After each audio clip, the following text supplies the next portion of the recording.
नमस्कार दोस्तों।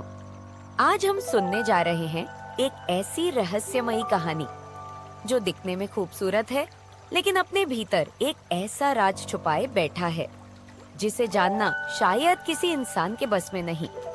तो चलिए मेरे साथ चलते हैं नीलपुर गांव की उस झील के किनारे जहां खिलता है नील पुष्प का राज। मेरा नाम आरवी है। मैं हमेशा से मानती थी कि जिंदगी के असली रंग सिर्फ कैनवास पर नहीं बल्कि हमारे अंदर छिपे होते हैं। बस फर्क इतना है, कुछ लोग उन्हें बाहर निकाल लेते हैं और कुछ उनके अंदर ही डूब जाते हैं। मैं एक आर्ट स्टूडेंट हूँ, दिल्ली में पढ़ती हूँ। पेंटिंग मेरी दुनिया है, जितनी रंगीन उतनी ही तन्हा। मुझे हमेशा से पुरानी जगहें, वीरान इमारतें और रहस्यमयी झीलें आकर्षित करती रही हैं। शायद इसलिए जब मेरे प्रोफेसर ने कहा कि अगर तुम्हें अपनी फाइनल थीसिस के लिए कुछ असली और अनोखा बनाना है तो नीलापुर गांव जाओ, तो मैंने बिना सोचे हाँ कह दिया। नीलपुर नाम सुनते ही कुछ अजीब सी ठंडक महसूस हुई। कहा जाता था वहाँ एक झील है जिसका पानी रात में नीली रोशनी छोड़ता है और हर 100 साल में वहाँ एक फूल खिलता है, नील पुष्प। गांव के लोगों के मुताबिक जिसने भी उस फूल को छुआ वो लौटकर कभी वैसा नहीं रहा। कुछ कहते थे वो गायब हो गया, कुछ कहते थे कि वो अब पेंट नहीं कर पाता। मैंने सोचा अफवाहें हैं, लोक कथा होगी। मुझे तो बस एक दिलचस्प थीम चाहिए थी अपनी पेंटिंग के लिए। जब मैं नीलपुर पहुंची, वहां का सन्नाटा जैसे किसी दूसरी दुनिया का था। पेड़ एकदम स्थिर थे, हवा धीमी और चारों तरफ नीली धुंध सी तैर रही थी। गांव छोटा था, लेकिन हर घर के बाहर झील की तरफ मुंह करके बने पुराने दिए जल रहे थे। दिन में मैंने एक बूढ़ी औरत से पूछा, माँ जी ये झील कहाँ है? वो ठिठक गई, फिर बोली, नील झील मत जाना बिटिया, वहाँ जो देखता है वो खुद को खो देता है। मैं हंस पड़ी, मैं तो बस स्केच बनाने आई हूँ। उसने बस इतना कहा, नील पुष्प मत तोड़ना। उसके चेहरे पर ऐसा डर था कि मेरे अंदर तक उतर गया। पर फिर मैंने खुद को समझाया, मैं डरने नहीं आई थी, देखने आई थी। शाम होते होते मैं झील तक पहुंची। सूरज की आखिरी किरणें पानी में उतर रही थी और वो झील वाकई किसी चित्र की तरह लग रही थी। इतनी शांत कि जैसे समय वहीं ठहर गया हो। अचानक जैसे किसी ने नीचे से दिया जलाया हो। झील के पानी में नीली रोशनी चमकने लगी, सारी सतह हल्की नीली चमक से भर गई। मैं मंत्रमुग्ध होकर देखने लगी। इतनी सुंदरता मैंने कभी नहीं देखी थी। फिर मेरी नजर किनारे पर पड़ी। एक नीला फूल, पंखुड़ियां जैसे कांच से बनी हो और उनके भीतर से हल्की नीली लहरें निकल रही थी। वो इतना नाजुक, इतना खूबसूरत था कि मैं खुद को रोक नहीं पाई। भले ही उस बूढ़ी औरत की चेतावनी याद थी, पर कलाकार की जिज्ञासा ने जीत ली। मैंने हाथ बढ़ाया और वो फूल तोड़ लिया। उसी पल हवा थम गई, झील में हलचल उठी और पानी से एक धीमी भारी आवाज आई। जिसे तोड़ती है उसे लौटाना पड़ता है। मैं डर गई, फूल हाथ से गिर गया, पर वो जमीन पर नहीं गिरा। वो हवा में तैरता रहा और उसकी रोशनी से एक आकृति बनने लगी। वो एक लड़की थी, लंबे नीले बाल, सफेद आंखें और ऐसी मुस्कान जो डर और करुणा दोनों साथ लिए हुए थी। वो बोली, तू लौट आई आरवी। वो कोई कमरा था, लकड़ी की दीवारें, छत पर झूलते लालटेन और खिड़की के बाहर एक चमकती हुई नीली नदी। मैं उठी तो देखा वो लड़की एलेना वहीं खड़ी थी। कहाँ हूँ मैंने कांपते हुए पूछा। जहाँ रंग कभी मरते नहीं, उसने कहा, पर यहाँ आने वाला इंसान एक रंग बन जाता है। उसने मुझे झील की कहानी बताई। बहुत समय पहले नीलपुर में एक राजकुमारी रहती थी, सिया।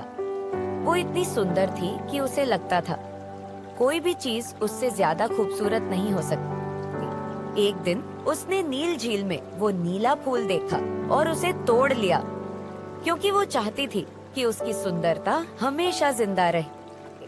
पर झील ने उसे शाप दिया, तू हमेशा जिंदा रहेगी, पर फूल बनकर।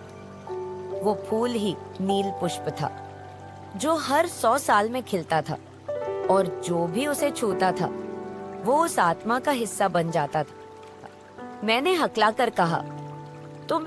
मैं? हाँ, एलेना बोली, तू वही आत्मा का टुकड़ा है। तू सिया का पुनर्जन्म है, जो अपने ही बनाए रंगों में लौट आई है। मैंने भागने की कोशिश की, पर यहाँ न दरवाजा था न रास्ता, बस हवा में झील की लहरों की गंध थी। हर सांस में नीली रोशनी भर रही थी। मेरे हाथों पर अब नीले फूलों जैसे निशान उभर आए थे। अब तू मेरी तरह नील पुष्प की चुनी हुई है, लेकिन तेरे पास मौका है लौटने का। अगर तू अपने रंग छोड़ सके तो। रंग छोड़ दूं? मैंने पूछा। हाँ, तेरी कला, तेरी पहचान, सब। क्योंकि जिसने कला को खुद से ऊपर रखा वही इस झील की कैद में फंसा। मैं झील के किनारे पहुंची। पानी अब नीला नहीं, गाढ़ा नीला था, जैसे स्याही। बीच में एक विशाल फूल तैर रहा था। उसकी पंखुड़ियां खुली और उनमें एलिना का चेहरा उभरा। अपना रंग छोड़ दे आरवी, वरना तू भी फूल बन जाएगी। मैंने अपनी स्केचबुक खोली। वो वही थी जो मेरे साथ हमेशा रहती थी। आखिरी पेज पर मेरी अधूरी पेंटिंग थी, झील, फूल और एक लड़की जिसकी आंखें खाली थी। मैंने गहरी सांस ली और स्केचबुक झील में छोड़ दी। जैसे ही वो पानी में घुली, पूरा आसमान चमकने लगा। पानी फट पड़ा और मैं ऊपर उछल गई। फिर सब अंधेरा। जब आंखें खुली, मैं हॉस्टल में थी। सब कुछ सामान्य था, बस मेरी स्केचबुक का वही पन्ना अब सफेद था। मैंने राहत की सांस ली, शायद सपना था। पर कुछ दिनों बाद टीचर ने कहा, आरवी, वो नील झील वाली पेंटिंग बहुत कमाल की थी। मैं हकलाई, पर वो तो सफेद थी। वो बोली, नहीं, उसमें एक लड़की थी, बिल्कुल तुम्हारी तरह दिखती। मैंने घर आकर स्केचबुक खोली। पन्ने पर सचमुच वो पेंटिंग थी, और झील में तैरती लड़की का चेहरा मेरा था। उसके होठों पर हल्की मुस्कान थी और आंखों में वही नीली चमक। रात में जब मैं आईने के सामने गई, वहां एलिना दिखी। वो बोली, तू लौट तो आई, पर पूरी नहीं। तेरे अंदर अब भी मैं हूँ। आज मेरी वही पेंटिंग दिल्ली की आर्ट गैलरी में लगी है, या नाम है नील पुष्प का राज। लोग कहते हैं उस आसमान के नीलेपन में उन्हें कुछ जिंदा लगता है, जैसे वो खुद को उसमें देख रहे हों। मैं बस मुस्कुरा देती हूँ, क्योंकि मैं जानती हूँ हर कलाकार कहीं ना कहीं अपने ही बनाए कैनवास में खो जाता है। कभी कभी मैं अब भी रात में झील के सपने देखती हूँ। वहाँ एलिना मुस्कुराती है और कहती है, कला कभी मरती नहीं आरवी, वो बस रूप बदलती है। कभी कभी जो चीज हमें सबसे ज्यादा प्रिय होती है, वही हमें बांध लेती है। हम अपनी पहचान को अपनी कला में, अपने जुनून में, अपने सपनों में इतना खो देते हैं कि खुद को भूल जाते हैं।